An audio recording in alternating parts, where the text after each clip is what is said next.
teams rise like morning sun, chasing points, the game's begun. Big decisions week by week, fantasy glory's what we seek. Pick your squad, the clock won't wait. Captain choice will seal your fate.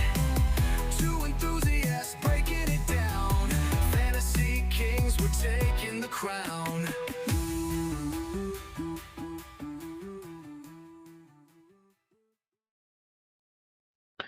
Hello, and welcome to another episode of Tinker Time, an FPL pod, the show for every fantasy Premier League manager who's already second-guessing their latest draft. It's Thursday, January 29th, 2026, and whether you're finally locked into your Gameweek 24 draft or just here to scout some differentials, you've come to the right place. I'm Matt, alongside Jim, and we're here to help you tweak, test, and yes, tinker your way to the top of your mini-leagues. We'll break down the best value picks, your trends, and hidden gems, so you don't have to stare at your squad screen in despair. So let's pop the hood, crack open the spreadsheet, and get tinkering. Jimbo, how are you? Doing well. Short week here for us. Quick turnaround. Yeah. I actually did not get to tinker too much tonight. I picked up a new TV, so I was setting that up. Let's hear about the TV. What's new about it? The age is the newest part. It's a Sony Bravia. I went 75-inch. I was debating 75, but I went 75. We'll see how it goes. Okay. I will consider that an invitation to maybe come. That's very good timing that you got a new TV. Was there a reason why you got a new TV today? Yes, our TV, the remote, it would not accept remotes anymore. So I had to download the Samsung app on my phone and use the app to direct things. So you don't anticipate like a prolonged seated viewing of the TV over the next 2 to 3 days? No, maybe with that snowstorm, but other than that. Yeah. Well, luckily for you, there's some fantasy, I shouldn't say fantasy Premier League games. There are just Premier League games because they're definitely real. They're definitely going to happen. But no I imagine early those games, slate. I hate no that. early slate. That's brutal. But I guess you'll have a little bit of time in the morning to watch some cartoons. Maybe that'd be good. Yeah. So you hit on it, and I kind of teased it, but we're gonna try to follow the old hand up for our audio only listeners. Hand up, get back on track here, Matt. But so kicking off, we got Gameweek 24. We said it. No early kickoff, so deadline will be at 8:30 Eastern this Saturday, January 1st. Just running through the slate. So at the 10 o'clock fixture, we've got Brighton hosting Everton, Leeds hosting Arsenal. That one's going to be on USA. I guess it's featured. And then Wolves hosting Bournemouth. So those will be the three fixtures in the 10 o'clock time slot, followed by Chelsea hosting West Ham at 12:30 on USA. Or Universo, if you like the Mexicano. Nope, not just Mexican. Could be Hispanic. And then wrap that up on Saturday with Liverpool hosting the Magpies. What's that math? What's 15 o'clock? I'm not in the military. 3 o'clock. I don't know. 3 o'clock, yeah. So pretty good slate on Saturday. And then rounding out on Sunday, we've got Villa hosting Brentford and Man United hosting Fulham, Forest hosting Palace. Those are all going to be at 9 a.m. Eastern before big fixture, at least for, Spurs fans. Spurs hosting City at 11:30 Eastern on Sunday. And then we wrap up the game week with a meaningless fixture on Monday, Sunderland hosting Burnley. So that one, I know we have in the past recorded, before the conclusion of the game week. This could be one of those game weeks where maybe we don't wait for that Monday fixture to wrap up, but who knows? I know. Preseason, you would have thought this was a relegation battle, 6-point game, but no, meaningless. You're right. No, absolutely meaningless. Yeah. I did see a stat though that if you look at the expected goals conceded over the last I don't know, I think it was the last 6 game weeks, it's Palace is 20th in the league, and then it's Sunderland, Burnley. So the Sunderland defense, everyone's been kind of targeting for some time. They have completely fallen off from a just pure clean sheet defensive value perspective. Still getting DEFCON and shit like that. Yeah, nothing really to watch in that one. So maybe find something else to do on Monday afternoon. Yeah, pay attention to your. Yeah. So I guess maybe just jumping back into the Saturday slate. what stands out to you? What are you watching? What are you keeping an eye out for on Saturday? Oh, excuse Are me, you okay? excuse me. Oh my God, are you okay? Yeah, just this gosh darn cough. um, who are we looking at Saturday? I think Arsenal Leeds could be one. Arsenal bounce back. I know they had a good midweek fixture there in the Champions League after we insulted every one of their players. Seemed like everybody we talked about then went and scored in the Champions Leagues. Leeds have not been doing great with clean sheets. Arsenal looking for a bounce back. I think this could be one where they do that. And then I guess the other one where I could see a lot of goals, Chelsea, West Ham. So West Ham just sold Aketa. So, their attacking threat now rests 100% on Bowen alone. Well, for now, we'll see. Maybe. Well, Yeah. Based on who interesting. scored so far, yes, it would be Bowen. But on Chelsea, again, did well midweek.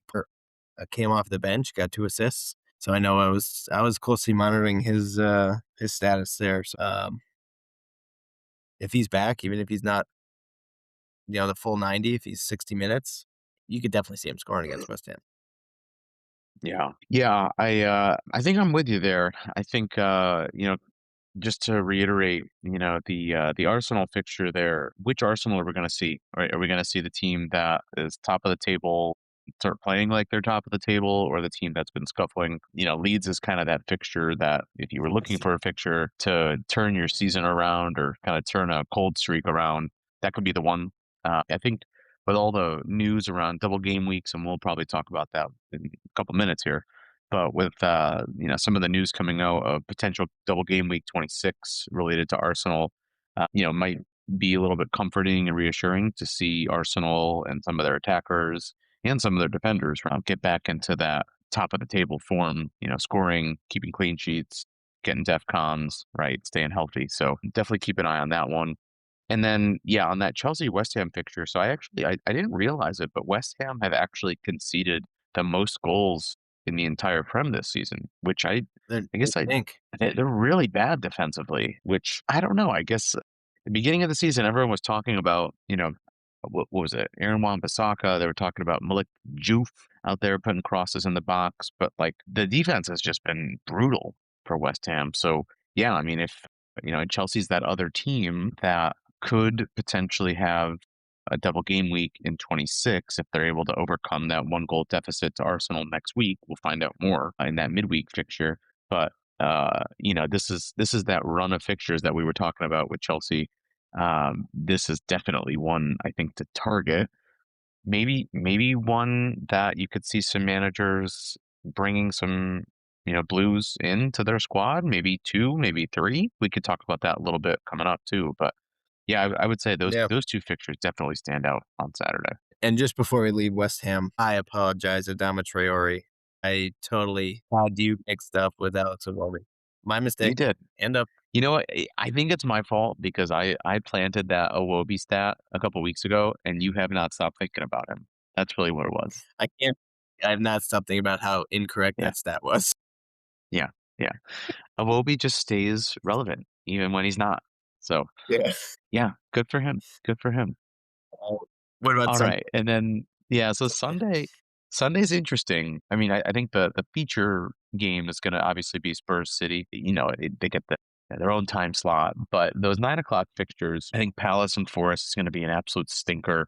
We saw Mateta put his transfer request in. He's, I think, actually linked to Spurs, which I don't want that overweight bastard on my squad, but whatever. Don't tell him I said that. He's probably going to score a brace now. United have been rolling, right? United are another one of those teams that have just had a nice little run of fixtures coming up. If you look at that FDR, you look to see Bruno and maybe Mbomo continue their good form. A lot of managers, they had brought Dorgu in after his haul last week, and now he's going to be out for, I think I saw 10 weeks, right? I think that's what we saw at the end of last episode. So if you brought Dorgu in early before that came out, and now you're kicking yourself, maybe it's worth taking another transfer to bring somebody else in, because this on paper, I think, should be a pretty good fixture for United, for their FPL assets. Agree. And I mean, do you have to think City are just going to have their way with Spurs? No. Poro's out. Van de Ven is flagged. He didn't play midweek. we just can't keep a clean sheet in the league. We just give everybody a point. So Yeah. you have to Talk imagine about that Jekyll and Hyde. Holland's going to come back It's in. Maybe Turkey chips in again. I know he was on the score sheet midweek for maybe an assist in the quote. I want to say I saw Doku went down with an injury. He came out midweek. Did I see that? Can we confirm that? Let me double check that. Just thinking about minutes, and who might stand to benefit from that, because Foden obviously he didn't play against Wolves. He did come in, the midweek game. Let me just double check here. He Yeah, did so it get looks subbed out. like so Foden came on, ended up playing about, I don't know, 50 minutes there. So maybe that was Pep trying to give him 2 games rest, but now he didn't get that rest. Is this a game now where Foden just definitely slots back in? Probably. Yeah, Doku out till end of February. Brutal. Yeah. Or does Good for Pep Pep do Roulette. something? Yeah, great for Pep Roulette. I can't imagine we would see anything where Pep plays Marmouche and Holland together, but I don't know. You never know. Is he still injured, though? I want to say he's still injured. Yeah, so he's got a hamstring injury with an unknown return date. So was that a loan with like an obligation to buy, or was it a full-on sale? It was a permanent sale. I think they get like future rights to first pick or something like that. And he went to Fulham? Yeah, Fulham. Mm-hmm. Yeah, so it could be somebody. I mean, I'm sure he's only priced at 5-1, so could be somebody if he's going to slot in when he's healthy. But for now, he linked up with Harry Wilson, dynamic duo. They're in love. Yeah, but otherwise, I think after this game, though, after this game, City have a pretty nice run of fixtures. Considering who their opponents are, so it might be worth, if you were, thinking about maybe, do I start my assets against Spurs? I think it's still okay. Holland, I think, is an auto start. But like for me, so I have Mark Gahey in my squad right now. I am currently leaning towards starting him at the moment, just because I don't love I don't love Spurs' goal threat right now. But we'll talk about our squads a little bit later. So yeah. Anything else from the slate that kind of sticks out to you at this point? No, I think those are the big ones, the big goal games. So. Yeah. And it's not really. I would say those are probably the highest owned players are in there. Yeah. Yeah, and I would say just on the flip side, so, not so much on the attacking side, but on the clean sheet side, we mentioned in that Forest Palace game, right? Like Mateta put his transfer request in. They really don't have, Palace doesn't really have much of a goal threat right now. So maybe look for Forest. They're looking at right now about a 33% chance of a clean sheet. So if you've got, like a Maria or a Milenkovic for some reason, if you have them in your squad as a differential, could be worth, taking a look at one of them. Also taking a look at, Chelsea defense, right? We talked about them. We said it a couple weeks ago, right? Like, I think it was a mailbox question. How many clean sheets will Chelsea keep over their next 6 games? This is another one, right? Like West Ham's attack hasn't really been as much of an issue, I would say. They are scoring goals, but West Ham isn't necessarily going up against, inconsistently scoring. Yeah. So I like the Chelsea chances to keep a clean sheet here myself. I'm with you there. Yeah. But yeah, I mean, anything else on the slate? Anything else to preview? Nothing there. Well, I guess on the slate, who are you looking at for captain? Want to jump into that? I did activate my wildcard chip. I'm in between right now. I've got a few drafts going. My big hang up right now is, because this is my last wildcard chip that I have for the season, is, how can I best prepare myself? How can I best position myself for the remaining game weeks? So I also don't have any transfers in the bank. Droid. I'm talking like captain picks for the listeners. Well, not asking about your squad. Okay, sure. Captain pick this week. I like Bruno Fernandes. I think right now on paper, United have been in great form. United have been. It's hard to go against them right now. I think, to be honest, between Bruno and Bomo, that's where I'm not sure which way to go. But I like the United assets this week. I'm with you. I like that. I think I said it. I think Holland is like a super no-brainer this week. Spurs defense is trash in the league. So I think that's like a super safe pick. I know he's been blanking and people started to sell him. I think he was going to have a price drop, but I think this is going to be a week where he can put the brakes on that. And then just like a fun one, I really could see Arsenal, maybe an Arsenal attacker, but I could see an Arsenal defender being a more risky pick, but good chance of a clean sheet. Leeds haven't kept clean sheets of their own, so good chance of an attack there. Would you ever consider like a Enzo or a João Pedro or like a Palmer this week? I would, yeah, definitely. I don't know about Enzo. I don't know about Enzo because if Palmer's back, Enzo's going to lose his pens. Well, that's why I say think. Enzo, because if Palmer's not there, then Enzo's got his pens. Right, but I think we know Palmer's going to play at least something. So if that's the case, I wouldn't captain Enzo. I probably wouldn't captain Palmer either if talking through it, just because he's not going to be nailed for 90. But João Pedro, I think, is a good differential. Yeah, it's hard to I'll be honest, where my head is, they're obviously coming off a midweek game in Champions League, so short turnaround. And then they do have that midweek game next week against Arsenal. West Ham, bottom of the table, relegation team. In theory, is this one of those games where like Palmer and maybe even Enzo get 30 minutes each instead of the 60? You know what I mean? Like it's kind of creeping into my mind, to be very honest. Yeah. So for that reason, I would have the captain on either of them. I think bringing them in is probably still a good move in the long term. Yeah. Sometimes people are shooting blanks. Sometimes it happens, right?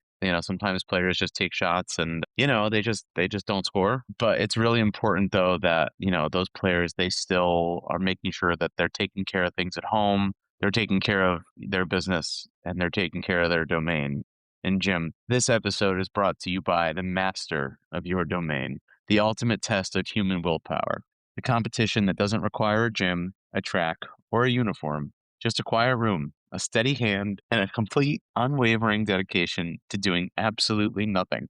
We've all been there. You're sitting in your apartment, the pot is growing, and suddenly the world becomes a gauntlet of temptation. It's the naked woman in the window across the street. It's a chance encounter with JFK Jr. at the gym. It's Marla the Virgin waiting in the hallway. Suddenly, your resolve starts to crumble like a stale black and white cookie. Are you the king of the county? Are you the queen of the castle? Or are you going to be the first one to slap your money down on the counter and shout, "I'm out," before the first commercial break?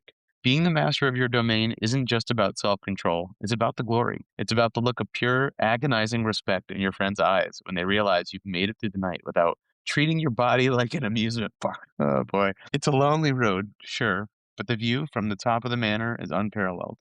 So put your money in the pool, stand tall. Don't let a glamour magazine or a shadow on a window shade be your downfall. Prove to the world and to yourself that you are the undisputed ruler of your own impulses.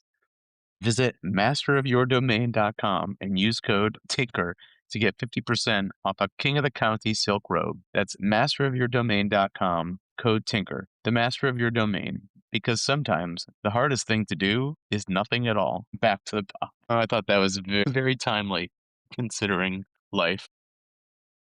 That's a good one.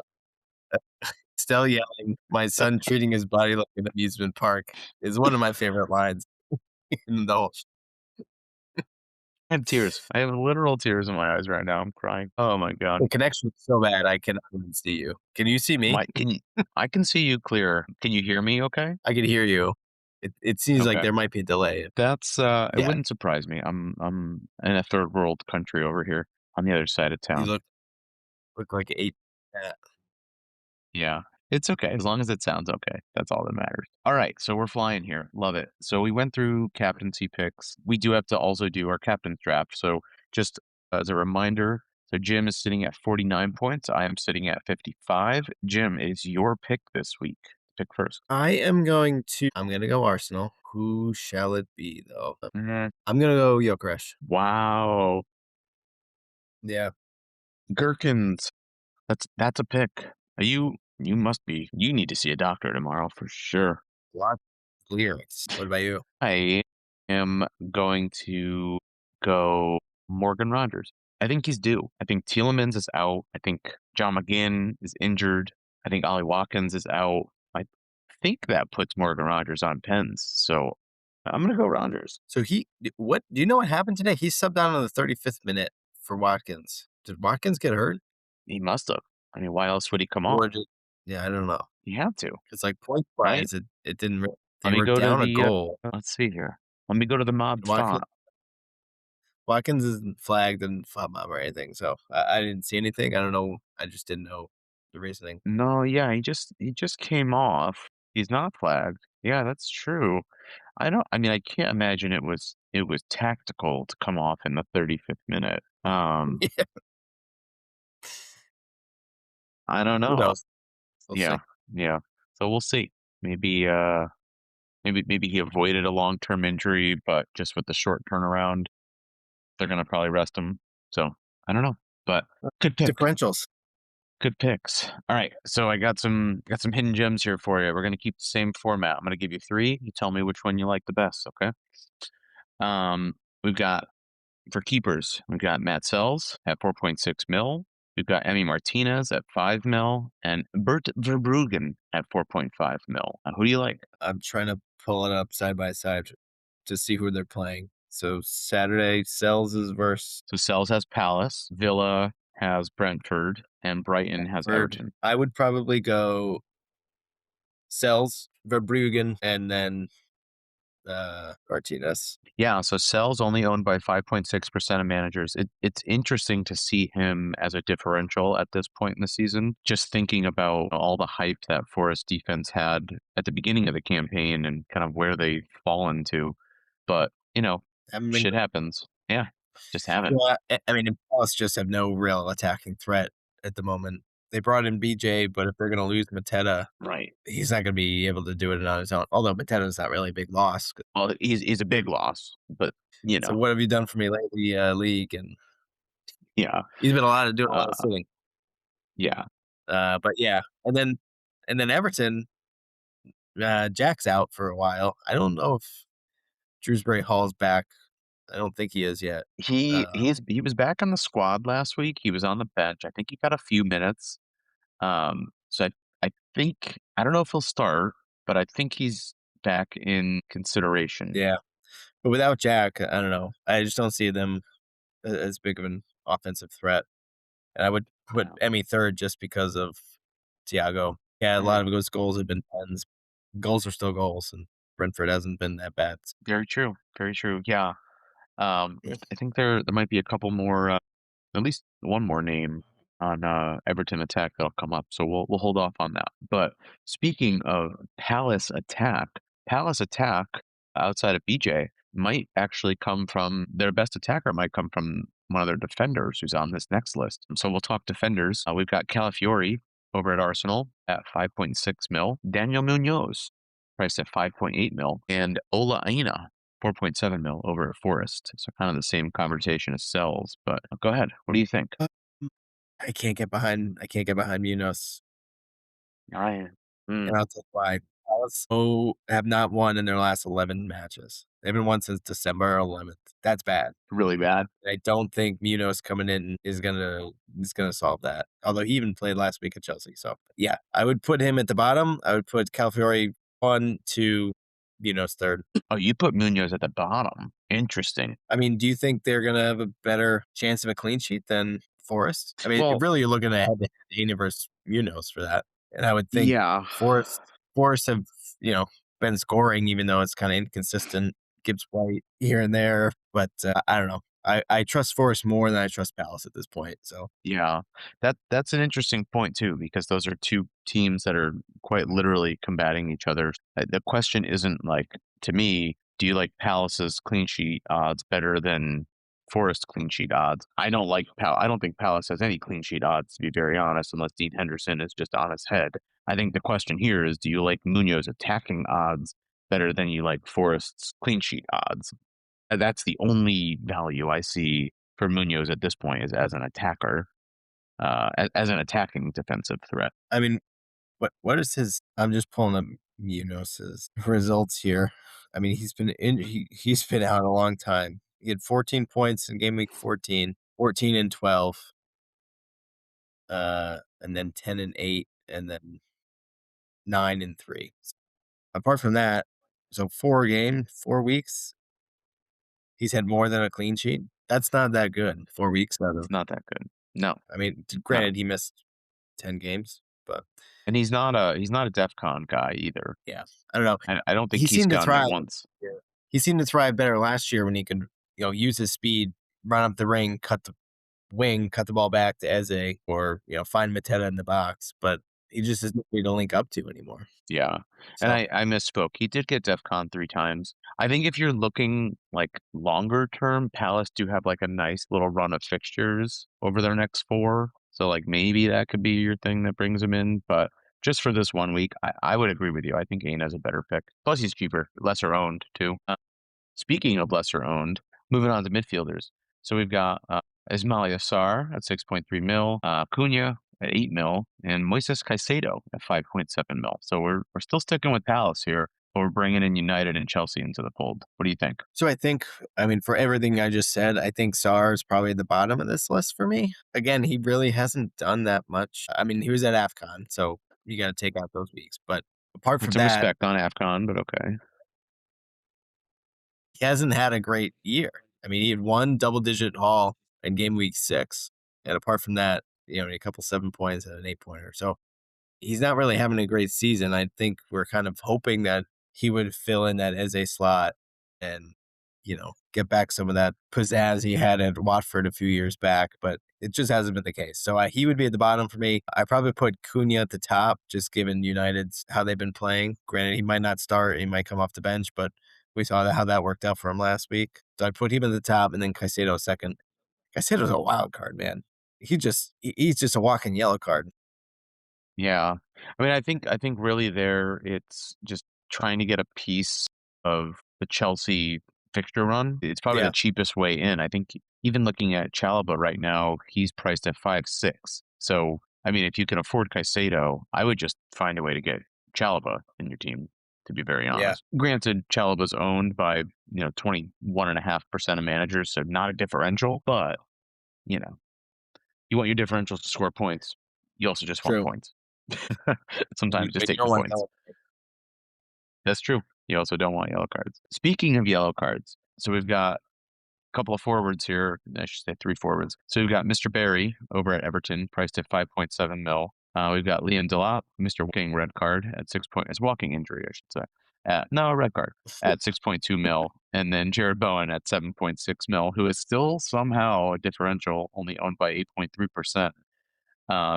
Honorable mention to the well, I mean, everyone's got Thiago, everyone's got Holland, and then I think everybody else is either just going like a Krupi Jr. or DCL. They're not really spending the money on the third forward, but he's the 3rd highest scoring forward in the game. Put some respect on his name. I mean, we called out that fixture run that they had, and he kind of returned. He had and he's got a nice little run there.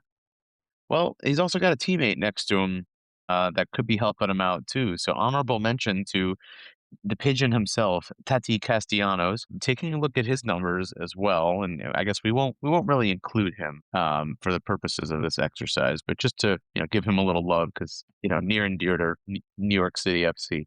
So he's owned by 0% of managers. Decent fixtures. I mean, obviously they have Chelsea, but then they have Burnley the week after. 10 shots on goal since his debut in Gameweek 21. He's joint first for big chances over that period with 4. I mean, this is like the definition of a pure differential. You taking a punt on him? And he's only priced at 5.5 mil. They're very cheap. I think if I was wildcarding, I probably would. For 5.5, he's going to start. Paqueta's gone, so he really has no other competition. It's him and Bowen. I mean, Bowen's having a great season once again, despite, I think he had a slow start. He had a big price drop at the beginning, but he's been coming back given his form. I would consider bringing him in for 5.5. Yeah, I'm looking at his numbers right now. So he's played 3 matches, 90 minutes, 74. He's got an expected goal of 1.3. Pretty good. He got an assist. He got an assist. Yeah, on a 0 expected assist.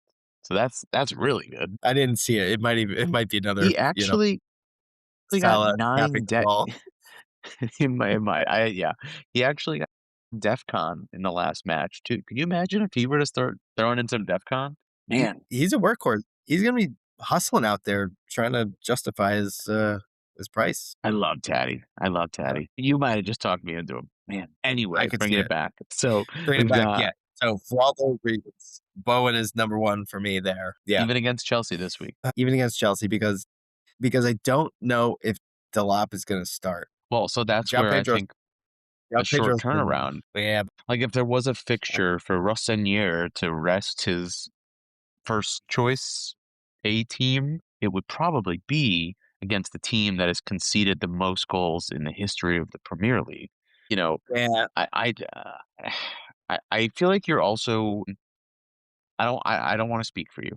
I don't want to say you're overlooking Tierno Barry, Everton forward, only owned by 1%, but just for the sake of his form. So we know, like you said, Jack Grealish is, he's going to be out for a while. Iliam Njai is back. Dewsbury Hall is, kind of getting back into shape. But in his last 4 games, okay, Barry has 3 goals in his last 4. In his last 5 games, he's got 4 goals. And his point totals are 9, 8, 2, 6, and 6. So he's been in phenomenal form. Granted, they I have didn't played realize it was that bad. Leeds, Villa, Wolves, Brentford, and Forest. So the competition hasn't been there, but Brighton are the definition of mid. So, which Brighton are we going to get? We don't know. I appreciate you diving into that. I didn't realize he was on such a run there. His form number right now is 6.2, whatever the hell that means. He's only behind Thiago. Yeah. Okay. So you might have talked me into putting him above Bowen. I think Delap is still 3rd for me just because of the uncertainty on minutes. I think if you're looking at differential, I think it's somebody you're going to bring in, right? And I wouldn't bring in somebody that I don't know if they're going to play. That's just me. Yeah. So I would go Barry, Bowen, Delap simply because Bowen's up against Chelsea and they've been looking better defensively. So, but that's a nice one. If I had to, I would probably go Barry, Bowen, Castellanos, Delap. So the honorable mention. Okay. So just recapping your picks, you would go Sells, Calafiori, you said? Or was it Aina?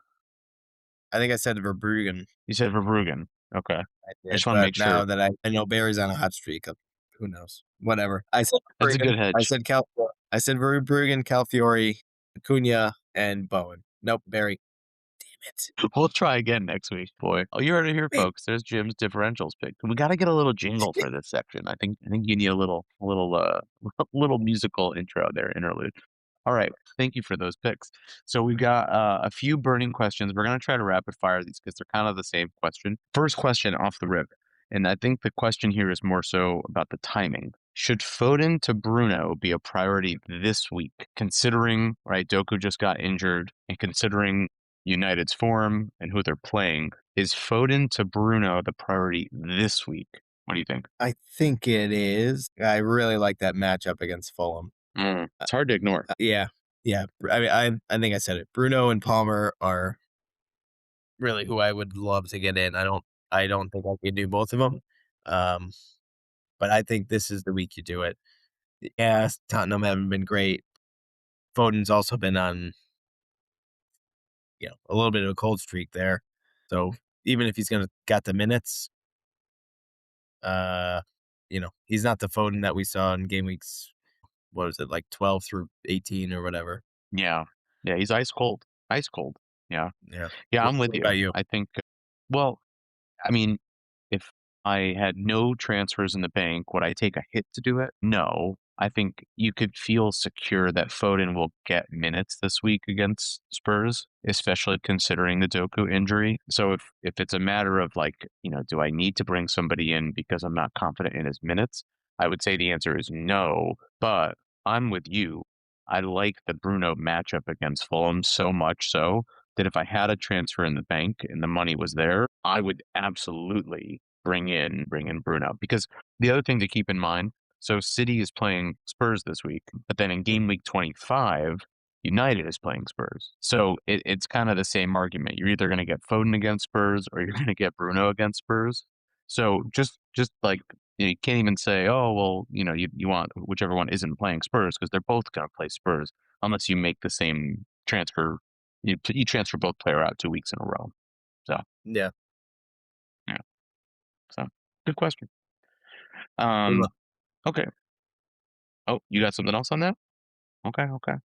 All right, moving on to the next question. So this one's coming in from Big Booty Ho 22. Enzo or Mbomo? Which would you buy this week?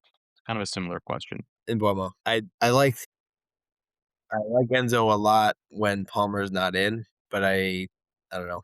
His goals have been pens lately. I know at the beginning of the year he had a few in, that chipped in. Him and Caicedo were both scoring, but their open play goals have cooled down. So I would go Mbomo, just ride the hot streak there with United. He's been looking good. Yeah. I think this question's it's got a lot to unpack for me, and I'm gonna do my best to avoid it.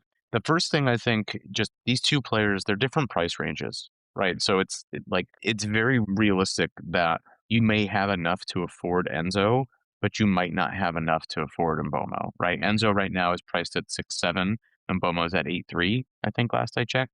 That's a reasonable gap. So you might not have the funds to choose between the two. So that's the first thing. The second thing is when it comes down to fixtures, United have a pretty decent run. So they've got Fulham, then Spurs, I mentioned, in 25, and they've got West Ham in 26, and then 27 they have Everton. Chelsea, we've been talking for weeks about their great run. So they've got West Ham this week, then they've got Wolves in 25, Leeds in 26, and Burnley in 27 as currently stands. The question that comes into play, right, like if Chelsea is going to get that double game week, then sure, maybe it makes more sense to target, the Chelsea player, because then that Everton game from, I think it's game week 31, would get pulled forward into game week 26. So Chelsea would have Leeds and Everton in that game week, but we don't know yet. So you go off of what you know right now. I'm with you. I think if you have the money, go Mbomo, because to your point, Enzo, a lot of his goals are coming from penalties, and penalties aren't forever. They're going to dry up eventually. Mbomo's way more of an attacking threat, and he's got Bruno just giving him balls left and right. He's going to put a few of them in the back of the net. Yeah. Try to keep that tight. Not great. Let me ask you this one. Oh, yeah. Because I know I've been itching to get him in. Palmer, is he a realistic option to bring in at this point? Chelsea's next free. So I'm going to say no. And the reason that I'm going to say no is, one, I don't love the congestion of fixtures that Chelsea have for a player that has been plagued with injuries all season. If he has been healthy and he's been playing, 90 minutes consistently, sure, I would feel great about bringing him in. They're clearly nursing him back. They're clearly, trying to build up his strength. I think if there was a fixture for them to take their foot off the pedal, it's West Ham. I don't see them taking their foot off the pedal against Arsenal. I think they're going to try to overcome that, because why not? It's a major trophy. So I don't think Palmer is a realistic option for those reasons. Also, I come back to price. Bruno Fernandes is priced at 9.4. What is Palmer at right now? About 10.2, I want to say. 10.4. For 1 million cheaper, I can get Bruno for the same reasons we just debated Enzo versus Mbomo. I know he's going to start. He has no European championships to deal with. He's healthy, great fixtures. I'd rather have Bruno in there. So I personally am steering clear of Palmer for now. But I can see why people want him. Yeah. I think the reward there would be to get in ahead of a nice run of his. But you're, like you said, you're riding that line of him not being fully fit, and we've seen him come back too early and get injured and then miss more time. So yeah, it'll be a tricky one I'm following closely though. Yeah. All right. These are rapid fires. You have 5 seconds for each of these. Okay. Yep. It's gonna be a Purcell. Are we saying it at the same time? No, I will be counting, and I will buzz you at 5 seconds. Okay. So you, Right, so you're asking me. Okay. I'm selling Right. sell Saka. Yeah, 2.5 seconds extra. Could have Okay. Yeah, I was comfortable with it. Okay. Thiago, keep or sell? Keep. I just, like you said, it's Haaland, Thiago, and then anybody else. So I like Thiago. Nice. Ekitike, keep or sell? This is a tough one. I would keep Ekitike. I like their fixtures. He's going to get rotated with European. Keep Ekatike for now. Agree there. VVD, keep or sell? I would sell. I would move on to an Arsenal defender or Chelsea defender. Agree. I don't even know anybody who has him, but agree. So, and Dominic Szoboszlai. I would sell. I would try to find a way to move on to somebody else. Really? Even after last game week? Interesting. I know. Damn it. Which I keep for me. I think if I had 8 seconds. I know. All right. Maybe we'll add 1 second. Yeah. Yeah. Rapid fire there. That was good. The next question is really just more of a money question. So Marcus Tavernier was 5.4. I think he was 5.5 last week. Mill midfielder for Bournemouth, who with Semenyo gone, Kluivert injured, he basically was nailed and he was on penalties. He now has a hamstring injury. So if you brought him in at 5.4, what replacements would you consider? I'll throw a name out there, and we've already mentioned him. I think it's Kieran Dewsbury-Hall, because he's becoming healthier. That price point for that player is probably your 5th player. Hopefully is your 5th midfielder, so you can kind of bury him a little bit. Or I would also throw a name out there, Anton Stock, who has been kind of quietly overlooked all season, but I believe he's in the top 10 of midfielders for points, and he's only priced at 4.8, I want to say. I think he had another price drop, 4.9, sorry. So I think if you have Tavernier, you brought him in, you're like, oh man, he got injured. Those would be the 2 players I think I would look to immediately downgrade, but upgrade, but also get some money back. I don't know. Anyone else on your radar? Another real differential, but I think we were talking about him the other day. Say it. Wilson Odegaard. Yeah. Wilson Odegaard. He's quietly been putting together a nice little run here, including in Europe. So he scored 8 points last week. He had an assist and the 3 bonus. He's like basically Spurs' only midfielder left that's playing consistently. Yeah. He could be a nice one to add in there. Premier League stats aren't great, but in totality, he's looked pretty good. So maybe non-Spurs FPL players may not know about it, but he's a fun one. He's only 5'3", so I think Messi's a very big fan of him. I think I've seen that. Oh yeah? Yeah. I swear, I think there was like an interview. They asked him like, who's one player that just is like not on anyone's radar that, you really enjoy watching? And he said Odegaard from when he was at PSG. And he's like, this kid, it really reminds me of me at my age. And it's like, oh, that's way too much of a compliment. Yeah. Right. Okay. No, I like that. I was hoping you would say that. And then last question here, and I'll give you 20 seconds on this one. How about that? With Dorgu's injury, Cunha, Ahmad, right? Like just a cheaper way to maybe get into some of those United fixtures. Would you be considering them at all? I know we talked Cunha a little bit in the differentials, but what about Ahmad? I think Ahmad is a wait and see. Same with Cunha. I don't know. I want to see what Dorgu's injury impact is going to have on them. Another one, I think Ahmad and Robbie Maino are like the 2 kind of cheap differential midfielder picks that I would consider. But that would only be if I was wildcarding and I just needed to fill a cheap spot. But I think those would be good, differential alternatives to like a stock. Okay. Well, speaking of differentials, first off, that's the end of the mailbox. Another great set of mailbox, guys. Keep sending them in. We love it. Moving on to team selections. Why don't we do Lord Tinkerton's team first? Let me switch things up. We'll go crazy. Because Lord Tinkerton actually he's been pretty quiet over the last few game weeks, but this week he decided to make a move. So Tink's got 5 transfers in the bank. He's got some money to blow. Didn't make a move last week. I don't know. But this week has decided to make 2 transfers, which kind of scary. So moving out Dallo, bringing in Branthwaite, and moving out Anthony Gordon for Dango Watara. Okay, so Tink's team this week is going to be a 3-5-2 for Bruggen in goal, Branthwaite, Chris Richards, and Gabriel in the back 3. Midfield of Morgan Rogers, Dango, Anton Stock, Ryan Cherky, and Florian Wirtz. Wirtz is the vice captain. And then a front 2 of Holland, that's the captain band, and Ekatike, with Dubravka as the bench keeper, Dominic Calvert-Lewin as that first forward bench spot. He's got Pedro Porro on the bench, who's flagged out for a month, and then Joe Rodon, who's also in his 3rd bench position as his defender. So pretty nice lineup. I actually don't hate it. Yep, he must have been playing that one for a while. What a jerk. Hopefully we crush him this week. No chips. No chips. He's not playing any chips this week either. Nice. What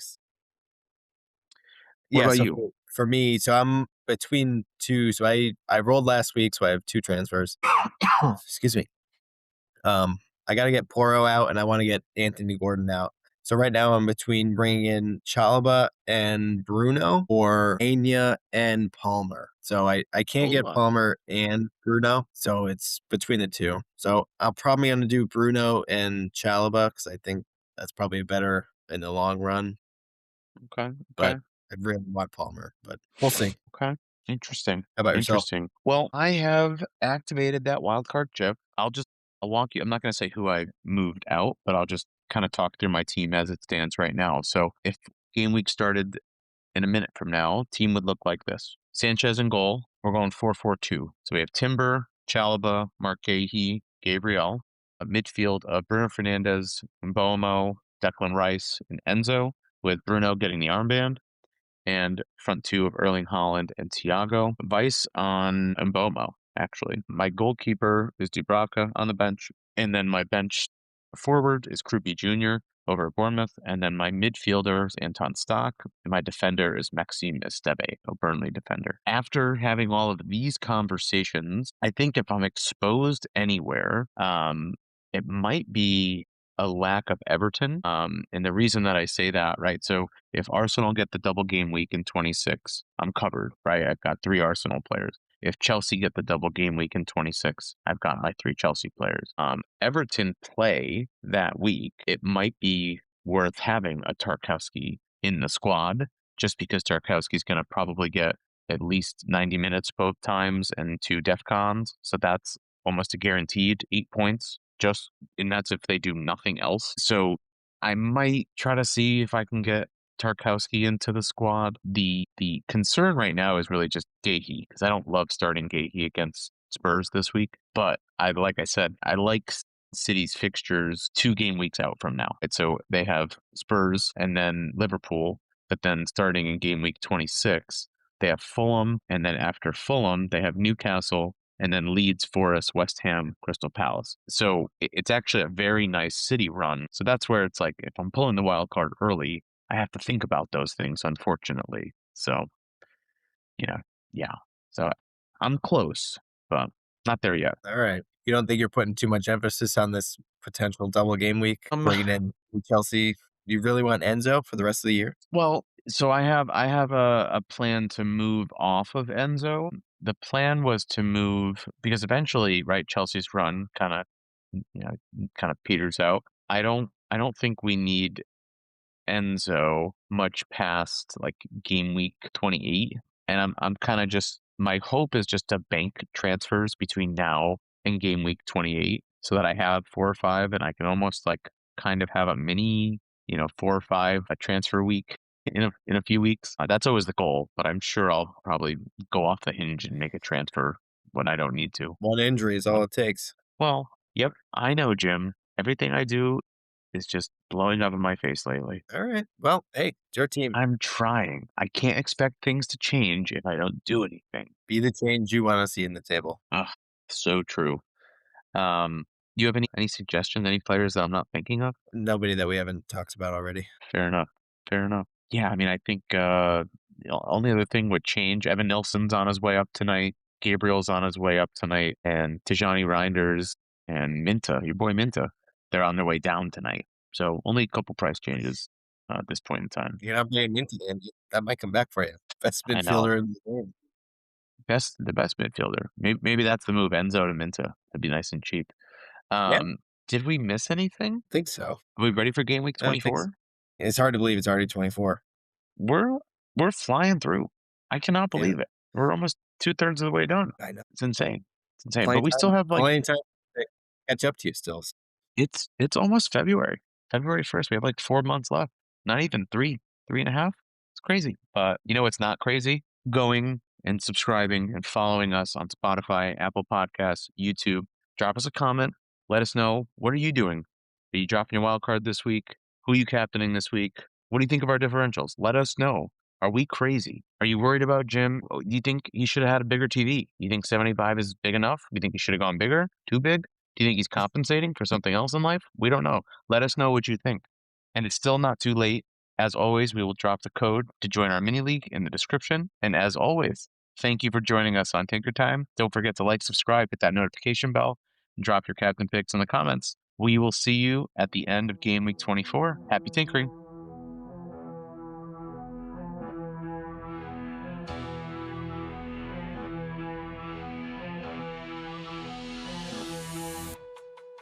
Draft dreams rise like morning sun, chasing points, the game's begun. Big decisions week by week, fantasy glory's what we seek.